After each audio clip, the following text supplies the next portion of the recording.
মারছে এবার দে হ্যান্ডেল লিয়ে নয় ঘুরা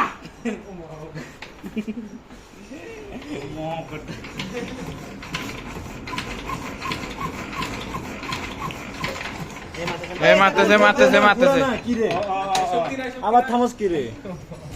এই দে চাপ দে সুপ্রিয় এই চাপ দে আরে ভাই একটা মেশিন ঘুরা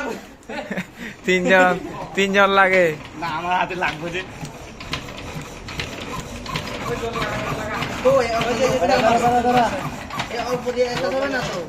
তো হইছে তো তেল মারছি তো তেল এরকম মারলে হবে নি স্প্রে করতে হবে পুরো তো তেল মারলে হবে তেল তো আর ইয়ে হচ্ছে আরো বেশি মারতে হবে আরো তো খারাপ ঠিক আছে এমনি অল্প লাইন